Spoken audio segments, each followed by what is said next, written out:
Saudara penyidik gabungan Subdit Tipikor di Treskrimsus Polda Metro Jaya dan Kortas Tipikor Polri memeriksa ex-Menteri Komunikasi dan Informatika Menkominfo Budi Ari Setiadi terkait kasus dugaan penerimaan hadiah atau gratifikasi.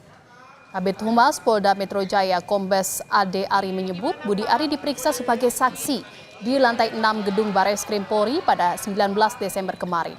Dalam pemeriksaan, penyidik mengajukan 18 pertanyaan terhadap Budi Ari terkait perkara tindak pidana korupsi, pemberian dan penerimaan hadiah atau janji. Terkait kasus ini, penyidik telah memeriksa 25 saksi, 15 diantaranya pegawai Komdigi. Dalamnya adalah dugaan pemberian hadiah atau janji terhadap oknum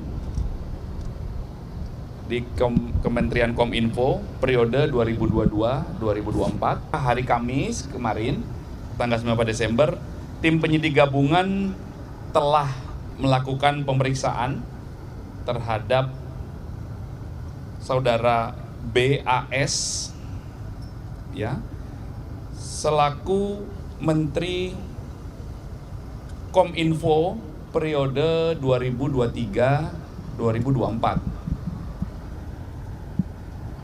Diperiksa sebagai saksi. Sebelumnya, saudara ex-Menkominfo Budi Ari Setiadi mengaku pemeriksaannya di Bareskrim Polri terkait kasus judi online. Budi Ari menegaskan dirinya diperiksa dalam kapasitas sebagai saksi dan tidak ingin dituding terlibat judi online.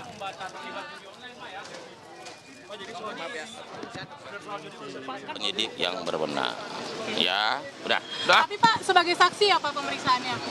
Betul, saya memberi keterangan sebagai saksi. Karena itu berhenti memfitnah dan memframing. Karena dia akan kebakar sendiri. Ya, udah cukup. Mantan Menko Polhukam Mahfud MD merespon pemeriksaan ex-Menkominfo Budi Ari Setiadi oleh penyidik di Treskrimsus Polda Metro Jaya dan Kortas Tipikor terkait dugaan kasus korupsi dan judi online.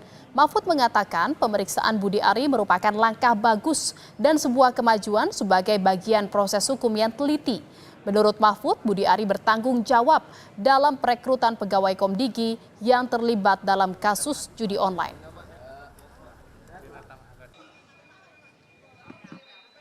Biasanya orang-orang yang paling penting itu memang diperiksanya belakangan.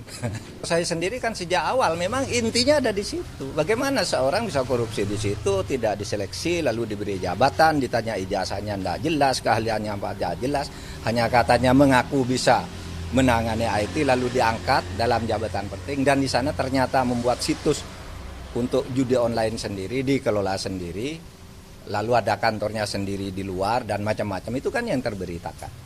Nah pasti Budi Ari bertanggung jawab dong. Kalau itu lolos saya kira agak aneh ya. Kalau lolos agak aneh bagi saya. Pasti ada sesuatu yang tidak wajar kalau dari logika itu.